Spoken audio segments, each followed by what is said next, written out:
कई जानवरों के पास कमाल की रीजनरेशन स्किल्स होती है, जैसे कि छिपकली के बारे में तो आप सभी जानते ही होंगे।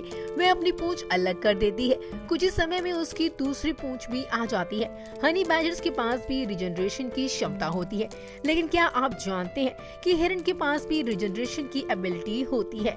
नमस्कार, आप देख रहे हैं फैक्ट्स की दुनिया में आपका स्वागत है।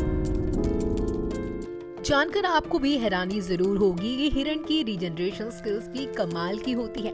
हालांकि अपने शरीर से हाथ या पैर अलग नहीं करते, इनकी रीजनरेशन बॉडी के बाहर नहीं बल्कि बॉडी के अंदर ज्यादा काम करती है। वो कैसे, आइए जानते हैं।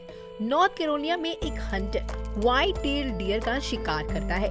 ये तो एक सामान्य सी बात लगती है, लेकिन जैसे ही वो डियर पर अपना तीर चलाता है और पास जाकर उसे देखता है तो वो काफी ज्यादा हैरान रह जाता है, क्योंकि हिरन की बॉडी में एक एरो पहले से फंसा हुआ था। वो तीर उसके द्वारा चलाया गया नहीं था।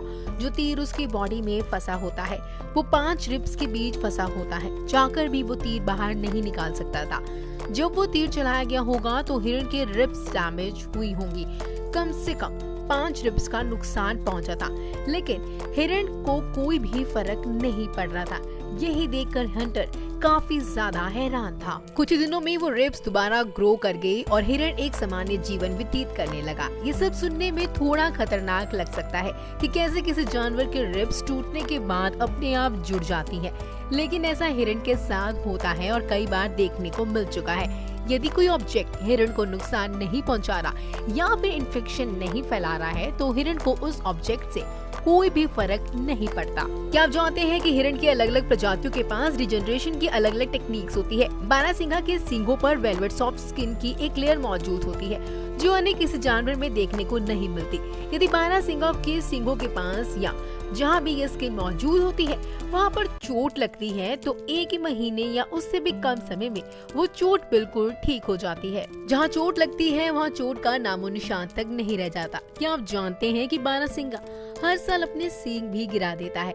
जी हाँ, चाहे मेल हो या फीमेल हो, दोनों ऐसा करते हैं। इसके बाद इनके नए सींग आना शुरू हो जाते हैं, जो बहुत ही तेजी से बढ़ते हैं। कई बार तो 0.8 इंच प्रतिदिन के हिसाब से भी इनके सींग बढ़ने लगते हैं। साइंटिस्ट का मानना है कि एनिमल किंगडम में से किसी भी अन्य टिश्यू के मुकाबले सींग के टिश्यू सबसे ज्यादा तेजी से ग्रो करते हैं।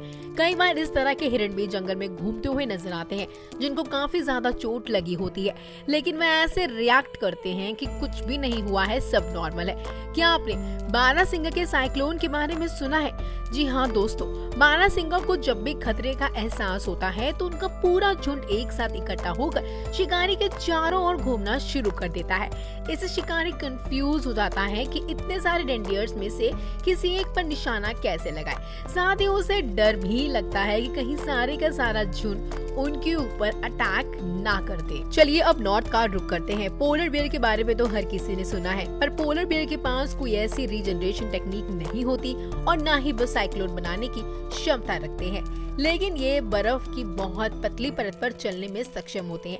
भले ही इनका साइज और वेट बहुत अधिक ही क्यों ना हो, इसके बावजूद ये पतली बर्फ की चादर पर चल लेते हैं। हालांकि ये बहुत अच्छे तैराक होते हैं और कम तापमान में आसानी से सरवाइव भी कर सकते हैं, लेकिन फजूल में भीगना इन्हें पसंद नहीं होता है। क्या आप जानते हैं कि जहाँ कहीं भी बर्फ की पतली परत होती है वहाँ चलते वक्त पोलर बियर्स अपने हाथ और पैरों को एक्सपेंड कर लेते हैं, हाथ पैर चौड़े कर लेते हैं, जिससे कि बॉडी का वेट एक जगह ना पड़े बल्कि वो स्प्रेड हो जाए। इससे बर्फ जल्दी से टूटती नहीं है। अगर बर्फ की चादर और पतली होती है तो पता है पोलर बियर्स रेंगना शुरू कर देते हैं। इससे बर्फ पर डायरेक्ट फोर्स नहीं पड़ता, बल्कि एक बड़े हिस्से में फोर्स डिवाइड हो जाता है। सुनने में थोड़ा सा फनी लग रहा होगा, लेकिन ये टेक्निक वास्तव में बहुत अच्छी तरह काम करती है। अब बात करेंगे बेलुगा व्हेल्स की। एक समय पर सेलर्स ने बेलुगा व्हेल को मरमेड समझ लिया था और पूरी दुनिया में मरमेड देखे जाने की कहानी प्रसिद्ध हो गई थी। डिज्नी ने तो इसके ऊपर शो भी बनाना शुरू कर दिया था। फिलहाल हम शो की बात नहीं कर रहे, बेलुगा व्हेल्स को देखकर कोई भी कंफ्यूज हो सकता है। नीचे के एंगल से देखने पर लगता है मानो बेलुगा व्हेल के पास 2 पैर हो, लेकिन ये असल में पैर नहीं, इन्हें ब्लबर कहते हैं। जी हाँ, इनसे इन्हें ठंडे पानी में तैरने में मदद मिलती है। क्या आप जानते हैं कि इन ब्लबर में पूरी बेलुगा व्हेल का 40% तक का वेट रहता है। बेलुगा व्हेल को अंडरग्राउंड बॉडी बिल्डर्स भी कहा जाता है। मेल बेलुगा भी इसको देखकर ऐसा लगता है कि जैसे ये अपने एब्स दिखा रहे हो। खास तौर पर फीमेल्स बेलुगा के आगे ये ज्यादा शो ऑफ करते हैं। यदि दोस्तों आपको मधुमक्खियों का झुंड नजर आएगा तो आप क्या करेंगे? वहाँ से बचने की कोशिश करेंगे या अपने लिए किसी सुरक्षित शेल्टर की तलाश करेंगे? लेकिन शायद जो चीज आपको इतनी ज्यादा खतरनाक लग रही है वो इतनी खतरनाक नहीं है। स्वार्मिंग पीरियड के दौरान मधुमक्खियां ज्यादा डेंजरस नहीं मानी जाती। मधुमक्खियों का झुंड अपनी कॉलोनी छोड़कर नई कॉलोनी बसने के लिए जगह जगह तलाश कर रहा होता है।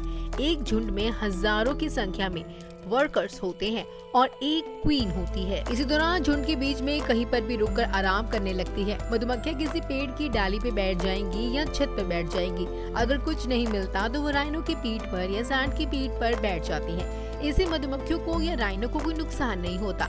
जैसे कि हमने बताया है कि स्वार्मिंग पीरियड के दौरान मधुमक्खियां ज्यादा खतरनाक नहीं मानी जाती। यहाँ पर हैरान कर देने वाली बात ये है कि यदि अंधेरा हो जाता है तो सारी मधुमक्खियां राइनो के नीचे गिर जाती है। साइंटिस्ट ने एक्सपेरिमेंट के जरिए पता लगाया है कि रोशनी में जाते ही मधुमक्खियां उड़ना बंद क्यों कर देती है। इसके पीछे कई अलग अलग थ्योरीज भी दी जाती है, जैसे कि सूरज के जरिए मधुमक्खियां नेविगेट करती हैं और उन्हें पता रहता है कि किस दिशा की ओर कहाँ जाना है। दूसरा ये कि कम रोशनी होने की वजह से उन्हें मौसम का पता चल पाता है। यदि बारिश होने वाली है या तूफान आने वाला है तो वो पहले से ही सचेत हो जाती है और नीचे बैठ जाती है, जिससे तूफान में उन्हें ज्यादा नुकसान ना हो और वो हवा के साथ उड़कर अपनी दिशा ना भटक जाए।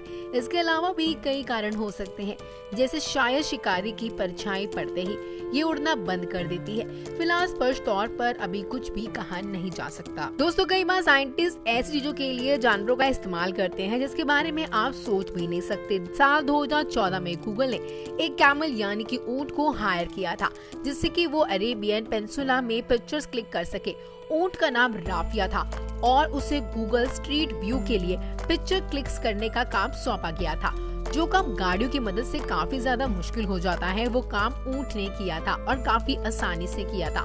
राफिया पहला ऊंट था जिसके ऊपर गूगल ने ट्रेनिंग कैंप लगाया था। तो दोस्तों उम्मीद है कि आपको हमारी ये आज की अनोखी वीडियो जरूर पसंद आई होगी। आपका सबसे फेवरेट एनिमल कौन सा है हमें कमेंट करके जरूर बताइएगा। अब तक के लिए सिर्फ इतना ही। फैक्ट्स की दुनिया में डूब जाने के लिए आपका धन्यवाद और देखते रहिए फैक्ट्स लैबोरेटरी।